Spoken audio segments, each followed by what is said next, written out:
Hello et bienvenue sur le podcast de No Rain No Flower. Je suis Mathilde et après 6 ans de troubles alimentaires, j'aide désormais ceux qui en souffrent en leur donnant toutes les clés pour cheminer dans leur propre guérison. Tu es à la recherche de conseils, partage d'expériences, de motivation. Je te propose mon site internet, le compte Instagram norain.noflower, le podcast, la newsletter, mais aussi des programmes complets et concrets. Retrouve toutes les informations sur norainnoflower.com. C'est parti pour un shot de motivation pour ta guérison.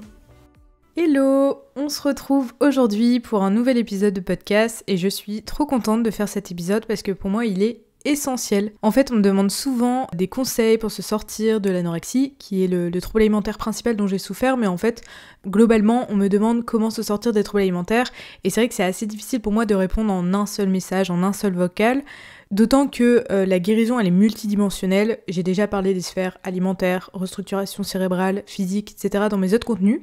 Donc là aujourd'hui je vais pas parler de ces dimensions-là même si elles sont essentielles, mais quelque chose que je répète toujours et sur laquelle j'insiste beaucoup, c'est l'implication dans sa guérison. Et ça a été pour moi indispensable pour me sortir de l'anorexie, donc c'est pour ça que c'est hyper important pour moi de vous faire cet épisode.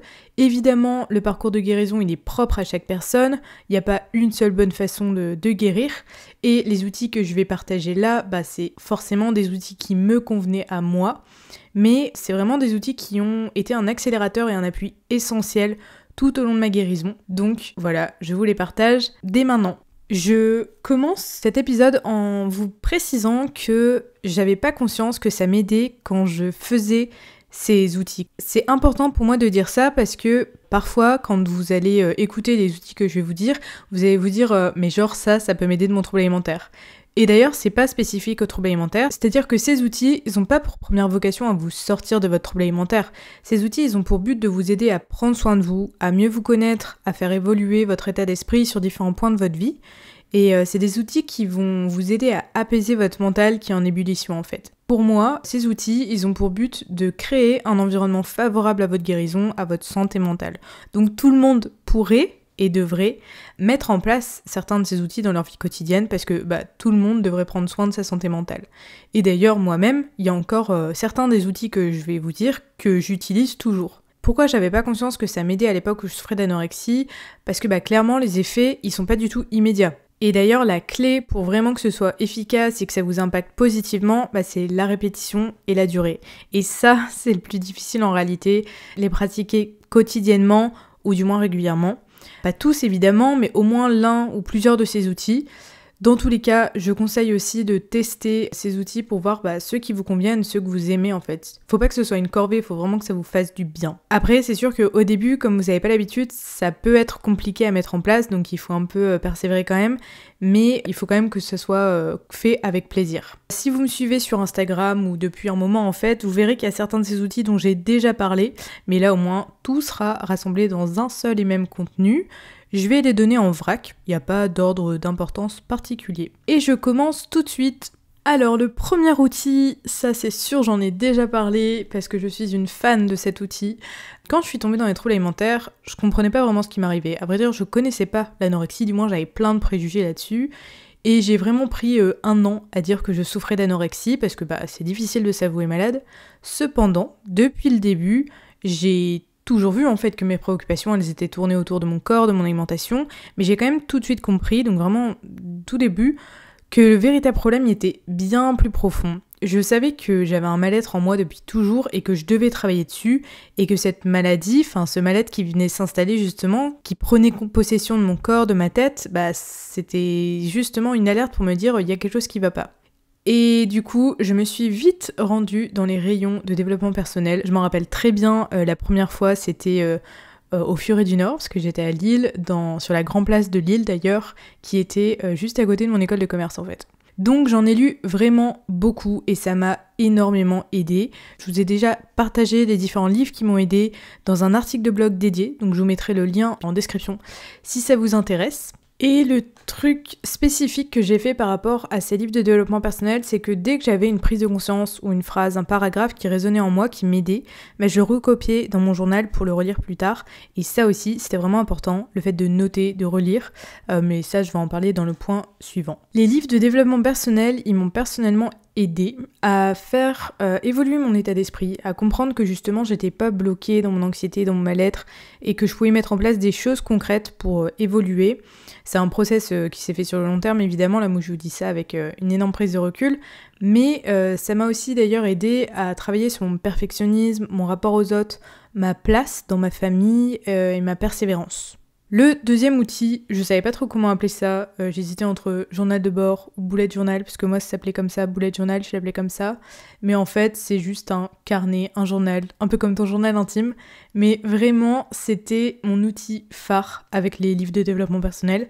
J'en ai parlé plusieurs fois en newsletter, sur Instagram, je vous ai déjà même montré des photos de mon bullet journal, je l'utilisais énormément, c'était vraiment mon petit carnet à moi et j'en étais trop fière, j'en suis toujours trop fière. Je l'utilisais en fait pour écrire des listes, genre ma bucket list. Donc ma bucket list, c'est la liste des choses que tu as envie de faire dans ta vie avant de mourir. Je l'ai fait aussi pour faire des listes des raisons de guérir, des listes de citations qui m'inspiraient. Je l'utilisais aussi pour noter les difficultés que je rencontrais, les prises de conscience que j'avais. Je planifiais mes mois, mes semaines, mes journées pour désencombrer ma tête. Je l'utilisais aussi pour pratiquer la gratitude. Et vraiment, je suis certaine que ce journal m'a trop aidée, c'est certain. Je le tenais du coup tout le temps vraiment. Et quand j'étais hospitalisée, je me rappelle que j'avais lancé comme une mode à l'hôpital où en fait les autres filles, comme elles voyaient que j'avais ce journal, ça les inspirait et en fait elles ont créé leur propre journal. Et il y a certaines infirmières ou d'autres patients qui aujourd'hui se souviennent de moi par ce journal que je tenais. Je le faisais vraiment en partant de zéro, enfin j'avais un journal vierge, du coup après je dessinais, j'avais plein de stylos de plein de couleurs différentes et tout, je faisais de la calligraphie et tout, enfin il était vraiment 100% personnalisé à mon image. J'ai vraiment une passion pour les carnets depuis que je suis toute petite, je me rappelle même du premier carnet, de la couverture de mon premier carnet quand j'avais quand j'étais en primaire quoi. Et aujourd'hui, je suis trop contente parce que j'ai sorti mon propre journal. Je l'ai appelé le Self-Care Planner. Et en fait, c'est un journal pour prendre soin de ta santé mentale. En gros, j'avais envie de concevoir un joli journal qui rassemblait toutes les bonnes habitudes que j'avais mis en place pour vous le proposer. Donc je vous en parle un bref instant pour vous le présenter. En gros, les premières parties, c'est des pages qui s'appellent Get to Know Yourself. Donc en gros, je pose différentes questions pour t'aider à mieux te connaître sur des aspects spécifiques de ta vie, pour savoir en gros qui tu es et qui tu souhaites devenir. Et ensuite, du coup, il y a une grosse partie planner, donc c'est un journal qui est non daté. Donc c'est-à-dire que tu peux le commencer n'importe quel mois. Il y a des planners, donc c'est des outils d'organisation par mois, par semaine. Il y a des to-do lists quotidiennes, des listes de gratitude pour chaque soir. J'ai fait une énorme recherche des citations les plus inspirantes qui sont adaptées pour un combat en fait. Donc il y en a plus de 60 aussi dedans. J'ai mis aussi une page d'objectifs avant chaque mois et ensuite une page de bilan à la fin de chaque mois pour identifier les difficultés, savoir sur quoi travailler sur le mois d'après. Ça c'est quelque chose que j'ai beaucoup fait et qui est vachement important en fait. Et à la fin du planner, il y a des trackers pour suivre le sommeil, suivre ton humeur, suivre tes symptômes. En fait, tu les utilises comme tu veux, tu vois, ils sont vierges.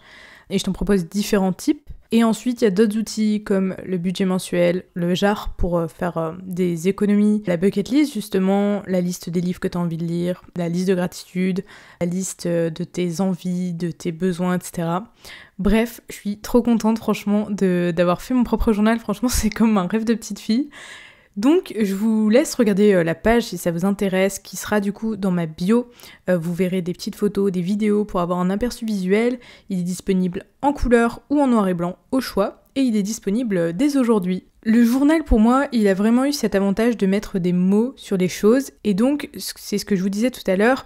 Le fait que ce soit écrit, vous pouvez le relire n'importe quand parce que c'est posé et vraiment relire les choses que vous avez écrites, c'est hyper important. D'où le fait d'avoir un joli journal pour donner envie de s'y replonger. Je trouve que c'est pas pareil que d'avoir des bouts de papier avec des notes à droite à gauche. Le fait de tenir aussi ce journal, moi, m'a aidé et m'aide encore d'ailleurs à entraîner mon cerveau à la pensée positive, à encourager le changement dans ma vie, à me désencombrer la tête, à avoir des prises de conscience. Je pense que ça c'est hyper important, ça m'a entraîné en fait à plus prendre l'habitude d'être plus tournée solution, plus que focalisation du problème. Et puis évidemment, ça m'a aidé à prendre du temps pour moi, et ça on l'oublie souvent pour ralentir le tourbillon infernal de notre vie. Le troisième outil, c'est du coup un peu lié avec ce que je viens de parler, mais en gros c'est la liste des raisons de guérir. Donc moi j'avais noté dans mon journal, mais vous n'êtes pas obligé, vous pouvez même le faire sur une affiche que vous affichez dans votre chambre ou quoi. C'est vraiment quelque chose d'important à faire, je trouve. Et d'ailleurs, si vous me suivez depuis un moment, vous le savez déjà parce que j'en parle souvent. D'ailleurs, je le propose dans mon kit de guérison qui est gratuit. Je vous ai mis une liste de 100 raisons de guérir pour vous inspirer. Et après, je vous propose de faire votre propre liste. Si vous n'avez pas encore le kit, vous pouvez vous inscrire à mes newsletters et vous le recevrez directement. D'ailleurs, pour ceux qui l'avaient déjà, sachez que je l'ai mis à jour. Bon, alors en fait, textuellement, ça ne change pas. Par contre, j'ai mis à jour la charte graphique, parce que je l'avais commencé en 2020, ce kit de guérison. Moi, ma liste, je l'ai fait évoluer dans le temps, c'est-à-dire que je la complétais petit à petit, parce que j'étais malade en tout 3 bonnes années avec l'anorexie mentale sévère, mais en tout 6 ans. Et évidemment, j'évoluais aussi dans la vie, donc mes raisons de guérir évoluaient également. C'est vraiment important, encore une fois, de relire cette liste. Moi, je la relisais vraiment souvent. Quand je dis souvent, franchement, c'est au moins une fois tous les semaines, voire tous les 2 semaines. Et en fait, dès que tu te sens mal, que tu as envie d'abandonner, que tu penses que jamais tu vas réussir à te sortir de l'anorexie, de ton trouble alimentaire, mais relis vraiment les raisons pour lesquelles tu te bats, relis pourquoi tu as commencé ce combat. Le 4e outil, c'est les post-it ou les notes de ton portable. Alors ce point, il peut un peu attirer l'attention, mais sincèrement, moi ça m'a beaucoup aidé. Donc toujours dans cette idée de s'exposer à des choses inspirantes, motivantes, positives, j'utilisais des post-it ou les notes de mon téléphone ou même des affiches en fait que je personnalisais moi-même pour y inscrire des citations, des phrases, des proverbes qui m'aidaient à faire face à la maladie. Le fait que ce soit des post-it, c'est juste que en fait vous pouvez les mettre où vous voulez assez facilement. Ça peut être sur le miroir de la salle de bain, dans la cuisine, dans la chambre. Bon, évidemment c'est plus simple quand vous vivez seul ou quand ça dérange pas les autres personnes Mais en fait l'idée c'est de les mettre à des endroits où vous rencontrez le plus de difficultés et où vous passez souvent. Et en fait, les notes de portable, c'est juste que c'est bien parce que vous pouvez les avoir n'importe où vous vous trouvez à n'importe quel moment. La maladie, elle vous balance tellement de mensonges en permanence que parfois c'est super difficile de savoir comment contrer ça et qu'est-ce qui est la vérité en fait. Donc le truc, c'est de préparer ces notes quand vous êtes dans un moment stable, c'est-à-dire que vous n'êtes pas dans un moment de crise d'anxiété. Je vous mets souvent des reminders, donc des rappels sur Instagram, dans mes posts ou en story. Mais j'ai aussi fait un article, encore une fois, sur mon blog avec plus de 58 citations motivantes et inspirantes pour vous aider dans la guérison. Donc pareil, vous pouvez vous inspirer de ça, je le mettrai en lien si ça vous intéresse. Le 5e outil, c'est les photos. Les photos comme les notes, les affiches, les post-it, ça m'a beaucoup aidé à me motiver parce que c'est visuel en fait. Alors attention, pas des photos où vous étiez plus mince, pas des photos en fait qui montrent un objectif physique parce que ça c'est pas aidant, c'est plus un déclencheur pour votre maladie qu'une motivation à votre guérison.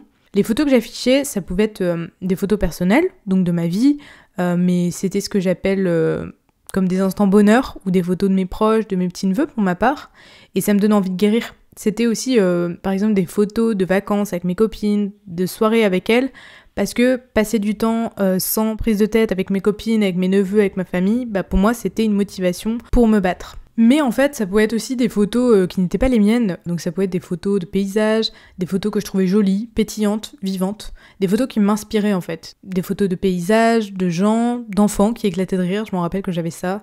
Et je les connaissais même pas les gens sur la photo, mais ils étaient beaux parce qu'ils étaient heureux et ça m'inspirait vraiment en fait. Le 6e outil, je vais très vite mais parce que c'est très lié avec le point 4 et 5. En fait, c'est un vision board. Un vision board, c'est un outil de visualisation qui est là pour t'inspirer, te motiver et pareil, c'est quelque chose de visuel justement. Alors en fait, il peut avoir des photos, des mots, des citations, tout ce que vous aimez, donc ça regroupe les points juste avant. Moi j'utilisais le vision board pour représenter ce que je voulais dans ma vie, donc c'était du bonheur, de la nature, de l'amour, des rencontres, de l'amitié, des voyages, etc. De la vie en fait. Le vision board, vous pouvez le faire physiquement ou virtuellement. Moi j'utilisais les murs de ma chambre, je sais que certains préfèrent en faire plusieurs dans un grand cahier par exemple, ça c'est à vous de voir.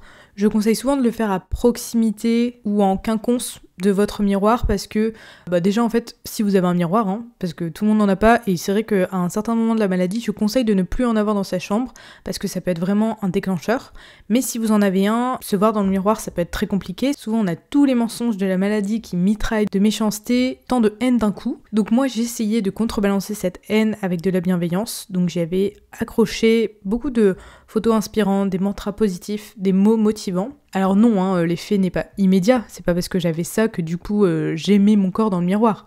Par contre, je suis sûre que le fait d'être exposée à ça en permanence m'aidait énormément. Parce que je m'exposais à des visages souriants, des visuels qui représentaient l'amour, la vie, le voyage. Pour moi, c'était comme une façon de mettre des gros coups de poing à la maladie qui, elle, représentait le côté obscur en fait. Je mettais comme du soleil dans son obscurité. Et si vous voulez, vous pouvez aussi faire un vision board digital. Donc moi, j'utilisais Pinterest pour ça. J'avais du coup à la fois un vision board physique et digital, donc vous pouvez avoir les deux, hein. Comme pour les notes de téléphone, le fait d'avoir un vision board digital, c'est bien parce que vous pouvez l'avoir n'importe où, n'importe quand. D'ailleurs, Pinterest, moi, m'aidait aussi à trouver des visuels qui étaient inspirants et donc que je pouvais utiliser pour mon vision board physique. Ensuite, le 7e outil, encore une fois, c'est lié aux 3 derniers points, c'est votre chambre. Je l'ai dit, le vision board, moi, je l'affichais sur les murs de ma chambre. Et en fait, votre chambre, c'est votre pièce. Même si je sais que tout le monde n'a pas sa chambre seule, l'idée, en fait, c'est plus d'avoir une pièce à vous, un lieu où vous pouvez vous sentir bien.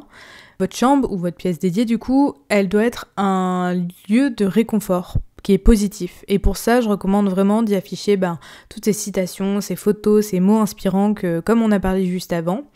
Je vous invite également à prendre le temps de la décorer comme vous aimez, d'y mettre des éléments de déco qui sont cocooning pour faire vraiment votre petit cocon. Donc ça peut être rajouter un plaid, des oreillers qui sont tout doux, des affiches, des trucs qui sont réconfortants. Et même votre lit, ça doit être un lieu de réconfort. Donc choisissez des draps dans lesquels vous vous sentez bien, que vous trouvez beaux. Et je conseille aussi, chose très importante, de ranger votre chambre. C'est pas un ordre, juste un conseil évidemment. Mon but, c'est pas non plus de vous rendre maniaco-rigide. Perso, moi je l'étais un peu quand j'étais malade. Mais vraiment, il y a des études qui ont prouvé que lorsque l'espace de vie il est rangé, c'est déjà moins le bordel dans notre propre tête. Donc c'est vraiment important de vivre dans un lieu qui est sain, où vous vous sentez bien. Pour résumer vraiment, votre pièce doit vous permettre de vous mettre du baume au cœur. Le 8e outil, c'est l'art-thérapie. C'est vraiment quelque chose que je conseille. À l'époque, j'en faisais beaucoup. Je savais juste pas que... j'appelais pas ça de l'art-thérapie. Mais en gros, moi, j'appelle l'art-thérapie aujourd'hui toutes les activités artistiques qui t'aident à soigner ton mental. Mais pour moi, pas besoin non plus de souffrir d'une maladie mentale pour faire de l'art-thérapie. Vous pouvez le faire en groupe, dans un club, mais vous pouvez le faire aussi par vous-même. Donc c'est ça qui est avantageux. Autre chose qui est bien avec l'art-thérapie, c'est que ça touche de nombreux domaines, donc vous pouvez forcément trouver quelque chose qui vous convient. Je vous donne des exemples au hasard, entre guillemets. C'est des choses que j'ai testées moi personnellement. Ça, j'en ai déjà parlé. Colorier, tout simple. Des mandalas, moi j'adorais ça. Dessiner, faire du collage, peindre, écrire, faire de la calligraphie. Danser, chanter, faire de la sculpture, travailler de l'argile, faire de la poterie, faire de la couture, faire de l'origami. Il y a vraiment plein de choses. Là, vraiment, c'est une liste non exhaustive. Une fois de plus, l'art-thérapie a l'avantage de vous aider à vous poser, de faire quelque chose pour vous. Et en plus, je trouve que après, quand t'as fait un truc comme ça, quand t'as créé quelque chose, t'es trop fière de toi. Moi, ça me faisait cet effet-là. Et je trouve que, en fait, l'art-thérapie développe la créativité, la connaissance de soi, et la confiance en soi en fait. Et c'est aussi évidemment une façon de prendre soin de soi. Très bonne transition vers le 9e outil, qui est de prendre soin de soi. Donc évidemment, prendre soin de soi, c'est hyper important. Je dis souvent que l'une des clés de la guérison, selon moi, c'est la bienveillance, parce que votre trouble alimentaire, il est tout sauf bienveillant avec vous. Et donc, votre corps, il a besoin que vous preniez soin de lui. Il y a un proverbe indien qui dit « Prends soin de ton corps pour que ton âme ait envie d'y rester ». C'est important que chaque jour, vous vous assurez de faire au moins une action pour prendre soin de vous. Et je dis bien au moins, c'est un minimum et pas un maximum. Personnellement, chaque jour, je dois faire entre 5 et 10 actions qui me font du bien. Et c'est vraiment des actions toutes simples, hein.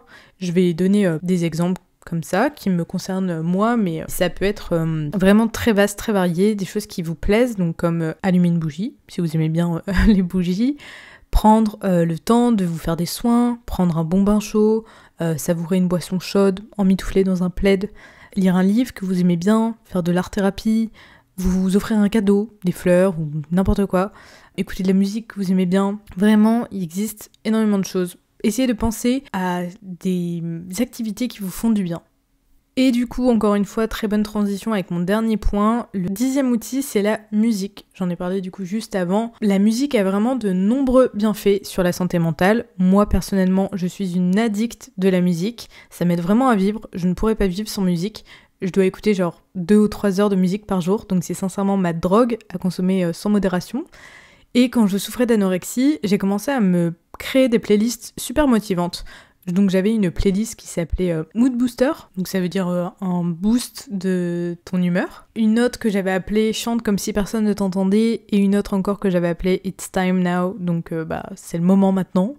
En gros, ma playlist Mood Booster, je la mettais souvent le matin pour m'envoyer une bonne dose de boost de positivité.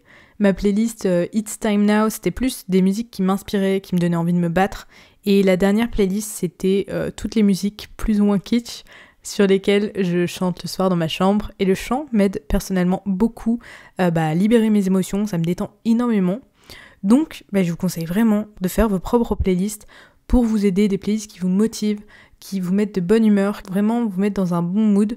Et faites-les maintenant, si vous n'en avez pas, ou faites-les aujourd'hui, ou dans la foulée, ou vraiment cette semaine quoi. Le 11e outil, c'est les affirmations. Donc c'est un outil que j'aimais moins faire, mais qui m'a aidée. J'aimais pas trop parce que j'étais moins à l'aise, mais j'avais lu tellement de choses positives sur ce sujet, qui disaient les bienfaits pour la santé mentale et tout, donc j'ai fini par en pratiquer aussi. Donc c'est un outil d'ailleurs que j'ai particulièrement fait quand j'étais hospitalisée. En fait, tous les matins, je lisais 5 à 10 affirmations à voix haute. Donc, même chose que les raisons de guérir, je vous ai mis des exemples de ce que moi j'appelle des mantras positifs dans mon kit de guérison. Mais le mieux, c'est que ce soit vos propres affirmations qui vous correspondent. Il en existe énormément. Vous pouvez en trouver plein sur internet selon la thématique que vous voulez. Donc, ça peut être la confiance en soi, l'acceptation du corps, le perfectionnisme, etc. Et vous pouvez vous inspirer, mais créer vos propres affirmations, parce que il faut que vous les compreniez bien, qu'elles soient simples, faciles à prononcer, etc. Et une autre chose que je faisais, que vous avez peut-être un peu trouvé bizarre, en gros, pendant une grosse période, tous les matins, je me regardais dans la glace, les yeux dans les yeux, vraiment droit dans les yeux, et je me répétais « Tu vas y arriver Mathilde, tu vas te sortir de cette maladie de merde, t'es forte et c'est certain que tu vas en sortir ». Vraiment, chaque matin, je me disais ça, alors pas exactement cette phrase, ça commençait toujours par « tu vas y arriver Mathilde », mais après, je disais en gros une phrase en ce sens, et franchement, ça je suis certaine que ça m'a aidée, et c'est pas facile, et vraiment essayez. D'ailleurs, un autre exercice que je mets pas là, parce que pour le coup, je l'ai pas du tout pratiqué énormément, mais qui était vachement dur à faire pour moi. Pareil, franchement, testez-le si vous voulez, mais en gros, c'était de se regarder droit dans les yeux aussi, dans la glace, et de se dire « je t'aime ». Et genre ça, c'était... Genre moi, j'avais beaucoup de mal. Je sais même pas, franchement, si aujourd'hui, je serais encore capable de le faire sans être gênée ou sans... Enfin voilà, faudrait que je réessaye, mais je vous invite vraiment à essayer ça, parce que c'est pas simple, et pourtant, comme je dis souvent, on est la première personne qui doit aussi s'aimer plus que tout, parce que c'est notre vie, et c'est hyper important. C'est pourtant pas un exercice simple, et je pense pour n'importe qui, c'est pas un exercice simple. Le 12e outil, c'est de faire des exercices pour travailler votre anxiété. Parce que souvent, les personnes qui ont des maladies mentales, notamment du coup des troubles alimentaires, elles souffrent également d'anxiété. C'est un sujet que j'ai beaucoup abordé ces derniers temps parce que moi-même j'ai souffert, je souffre encore d'anxiété et du coup j'essaye d'en parler de plus en plus aussi sur Instagram. J'ai fait d'ailleurs aussi une vidéo YouTube où je vous explique l'importance de traiter votre anxiété en même temps que votre trouble alimentaire pour vraiment avoir un traitement, une prise en charge qui est efficace. Donc je vous conseille vraiment de mettre en place des actions concrètes pour travailler votre anxiété. Même chose, il y a 15 jours, je vous ai parlé des carnets d'anxiété que j'ai publiés avec des exercices concrets qui se basent sur des techniques, 42 techniques en tout, qui sont utilisées dans le traitement de l'anxiété. Pareil, si ça vous intéresse, je vous mets tout ça en lien dans la description, mais sinon vous avez aussi l'onglet carnet sur mon site internet. Mais sinon, vous pouvez aussi faire appel à des thérapeutes qui vous proposent des exercices concrets. Moi, mes carnets se basent d'ailleurs beaucoup sur des exercices que j'ai eus moi-même en thérapie, quand je faisais de la sophrologie ou pendant la thérapie cognitivo-comportementale que je suivais. Le 13e outil, c'est tous les contenus que vous trouverez sur internet. Donc ça peut être sous format blog, donc site internet, podcast évidemment, mais aussi sur les réseaux sociaux, donc notamment Instagram. En fait, c'est dans la même logique que de lire des livres de développement personnel. Je vous incite vraiment à regarder, écouter, lire des contenus qui sont inspirants, motivants. Les réseaux sociaux, ils peuvent être toxiques, même Internet d'ailleurs. Si vous lisez, suivez des contenus qui sont déclencheurs qui vont venir déclencher votre maladie, par exemple qui parlent d'amaigrissement, qui parlent de régime, etc. Mais par contre, si vous utilisez Internet à bon escient, donc pour lire des contenus qui sont positifs, qui vous donnent des conseils, ça vous aidera dans votre chemin de guérison, ça sera bénéfique. Et évidemment, je conseille mon podcast, mais si vous m'écoutez actuellement, c'est que vous le faites déjà, et merci d'ailleurs. J'invite également à me suivre sur Instagram ou à lire mon blog. En fait, je donne vraiment beaucoup de conseils sur différentes problématiques de la guérison, mais je partage également des contenus pour vous aider à réfléchir sur certains aspects de votre maladie, pour vous aider à avoir des prises de conscience. Mais évidemment, il existe plein d'autres podcasts, comptes Instagram, sites internet qui sont très qualitatifs. De toute façon, l'idée, c'est que vous suiviez des comptes qui vous parlent, qui vous correspondent, c'est ça le plus important. Dans mes contenus, j'explique aussi souvent comment fonctionne le corps, les mécanismes de la maladie, et ça pour moi, c'est vraiment important. En tout cas, moi, personnellement, c'est ce qui m'a aidé à sortir de l'anorexie, en comprenant comment le trouble alimentaire fonctionnait. Je vous invite du coup vraiment aussi à lire des contenus qui expliquent tout ça, qui vous informent, qui vous permettent de mieux comprendre la maladie. Voilà, on arrive déjà aux 3 derniers outils. Alors c'est des outils un peu différents quand même dans le sens où ils sont moins concrets, moins matériels que ce que j'ai abordé avant. Mais c'est quand même important de le dire, donc je vais le dire. Parce que oui, votre implication, elle est primordiale dans la guérison. Mais ça veut pas dire que vous devez chercher à vous en sortir absolument seul, sans aide de qui que ce soit. Donc le 14e outil, entre guillemets du coup, c'est l'aide de vos proches. Je vous invite vraiment à chercher de l'aide autour de vous, à en parler à vos proches, vos amis. Je trouve que lorsque je parlais de la maladie, de ses fonctionnements aux autres, c'est comme si je mettais en lumière ses combines. Et il y a un proverbe anglais qui dit « Secrets die in the light », et ça veut dire que lorsque tu exposes des secrets au grand jour, ils meurent, entre guillemets, en l'occurrence pour la maladie, ils sont plus faibles. La maladie, elle est plus forte quand elle est seule, et c'est d'ailleurs pour ça qu'elle vous isole, et c'est difficile, mais il faut vraiment aller à l'encontre de ça. Et en plus de ça, en parlant aux autres, vous leur expliquez aussi comment ça se passe dans votre tête, ce qui vous aide, ce qui vous aide pas, et c'est une façon d'en faire des alliés pour votre guérison, parce que je dis souvent, pour les proches, c'est difficile aussi à comprendre comme maladie.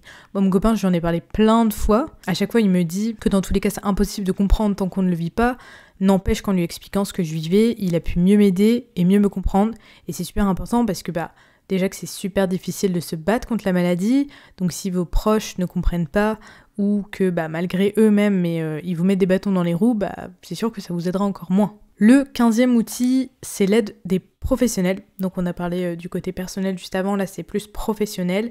Je sais que beaucoup ne sont pas accompagnés, je sais aussi que malheureusement c'est très difficile de trouver des professionnels qui sont familiers aux troubles alimentaires, mais c'est vrai que je recommande de trouver une équipe de professionnels qui vous entoure. Moi-même, j'étais accompagnée par des médecins, j'ai testé de nombreux thérapeutes, plein de thérapies. Je vous parle d'ailleurs de tout ça dans mon épisode 18 où je vous indique tous les praticiens que vous pouvez consulter dans le cadre d'un trouble alimentaire. Pour moi, c'est important parce qu'un thérapeute est externe à ta famille, il n'a pas d'affect personnel avec toi. Enfin, avec le temps, franchement, tu finis par en avoir parce que surtout quand tu les vois fréquemment et sur la durée. Mais en tout cas, c'est quand même pas un proche de ta famille et ça change beaucoup de choses parce qu'on parvient à dire plus facilement les choses sans avoir peur d'être jugé. Et puis le thérapeute, il reste neutre, donc pareil, il va pas prendre parti dans quoi que ce soit, normalement du moins. Et puis enfin, c'est des professionnels, donc ils ont une écoute professionnelle, sans jugement, compréhensive, empathique et bienveillante, normalement encore une fois. Et puis ils te posent aussi des questions spécifiques, ils te proposent des exercices concrets pour t'aider à avancer dans ta guérison, notamment dans le cadre des médecines douces ou avec des psychologues, des psychiatres. Autre chose notamment, quand ils sont spécialisés dans les troubles alimentaires, c'est vraiment un plus, c'est vraiment un appui indispensable en fait, que d'avoir une personne qui comprend ta maladie. Déjà parce que vous vous sentez mieux compris, mais aussi parce que il peut vous conseiller, vous expliquer les mécanismes de votre cerveau, de votre corps face à la maladie, et ça je vous l'ai dit juste avant, c'est hyper important pour moi, du moins je trouve, de comprendre la maladie. Voilà le dernier outil. Hyper important aussi, encore une fois c'est un peu bizarre d'appeler ça outil, mais ça peut le devenir en fait, puisque j'en ai parlé plus haut en vous expliquant ce que je faisais le matin devant la glace. En gros, cet outil, c'est de croire en vous. C'est super important, vraiment. Il y a une citation de Martin Luther King qui dit « Croyez en vos rêves et ils se réaliseront peut-être. Croyez en vous et ils se réaliseront sûrement. » Bon, alors oui, je suis à fond dans les citations, mais comme je vous ai parlé au début avec le journal que j'ai lancé, le Self-Care Planner que j'ai conçu, j'ai fait une énorme recherche des meilleures citations, donc j'en ai plein en tête. Mais vraiment, le fait de croire en vous, c'est indispensable. Évidemment, il y a plein de fois où j'avais peur de pas y arriver, où je me disais mais c'est pas possible, je vais pas m'en sortir. Mais ça, c'était 5% du temps. 95% du temps, je me répondais à moi-même si Mathilde, tu vas t'en sortir, c'est certain. Tu vas pas rester toute ta vie malade. T'as plein de choses magnifiques à faire dans ta vie, donc oui, tu vas t'en sortir. Et donc vraiment, je vous invite à vous répéter que vous allez y arriver. C'est vraiment important. J'étais pas plus forte que vous. Vous allez y arriver, comme j'ai pu me sortir de l'anorexie. C'est possible, vraiment, c'est possible. On arrive à la fin. Je vous ai déjà partagé les 16 outils que j'avais en tête. Je finis quand même par préciser que je ne fais pas de positivité toxique, c'est-à-dire que j'étais quand même à l'écoute de mes émotions négatives, j'étais pas dans l'ignorance des choses négatives, etc. Et d'ailleurs, j'utilisais mon journal aussi pour écrire tout ça, pour gérer mes émotions, on va dire. Mais c'est juste que j'entraînais mon cerveau à être plus positif et je créais un environnement favorable pour ma guérison. C'était vraiment un coup de boost indispensable pour moi, pour m'aider. Vous savez, dans un panier de fruits, si un fruit est pourri, ceux qui le touchent, ils pourrissent aussi. Et aussi, un autre exemple, c'est que dans le film de Guillaume Canet, Les Petits Mouchoirs, il y a une scène que j'adore avec Gilles Lelouch, où en fait, il est devant 2 pots avec des graines qui sont dedans en train de pousser.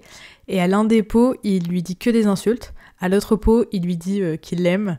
Et la scène, elle est franchement marrante, mais en fait, l'idée de cette scène, qui est une expérience connue, c'est de dire que quand on donne de l'amour à quelque chose, à quelqu'un, du coup, il peut s'épanouir et grandir d'une façon plus belle, plus vite, que si jamais on ne prenait pas soin de cette chose ou de cette personne. Donc c'est ça le but de tous ces outils en fait. Et si je reste sur la métaphore de la fleur, sur laquelle se base toute mon image de No Rain, No Flower, une fleur, elle a besoin de jours de pluie et de jours de soleil pour grandir, fleurir. Donc en gros, les nuages, les orages, la pluie, c'est les difficultés de la maladie. Et le soleil, c'est toutes ces petites actions que vous allez mettre en place pour vous aider à fleurir. Je vous ai dit au début que la difficulté, c'était la répétition de ces actions sur la durée. En réalité, la plus grande difficulté, c'est l'action, c'est de commencer en fait. Du coup, je continue sur ma lancée avec les citations, vu que j'en ai déjà dit plein. Je termine avec 2 citations. Donc je commence par citer Thomas Edison qui disait que « Une idée ne vaut rien si elle n'est pas mise en œuvre ». Et pour finir, je cite Gandhi qui lui disait « La plus petite des actions vaudra toujours mieux que la plus grande des intentions ». Donc je vous invite à faire le choix aujourd'hui de vous engager à essayer un des outils que je vous ai proposés dans ce contenu. Et si vous en avez déjà que vous mettez en place, parfait. Pourquoi pas en mettre en place un nouveau. Évidemment, c'est des conseils bienveillants, vous faites bien ce que vous voulez. Mais sachez que moi, ça m'a vraiment beaucoup aidé. Autre chose aussi, ne vous mettez pas trop de pression. Vraiment, allez-y petit pas par petit pas. Ne mettez pas en place les 16 conseils du jour au lendemain. L'idée, c'est pas de vous épuiser, mais c'est de prendre soin de vous.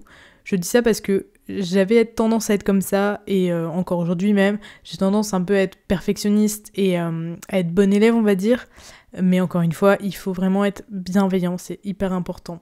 Voilà, on arrive à la fin de cet épisode. J'espère que ça vous a aidé. N'hésitez pas à me dire si vous avez essayé des outils, si vous en mettez déjà en place. Ça m'intéresse vraiment d'avoir vos retours. C'est hyper intéressant pour moi de savoir concrètement comment vous pouvez appliquer mes conseils. Je vous souhaite une bonne journée, une bonne soirée, une bonne nuit, selon quand vous écoutez cet épisode. Et puis je vous dis, prenez soin de vous et à très bientôt pour un prochain épisode. Ciao ciao!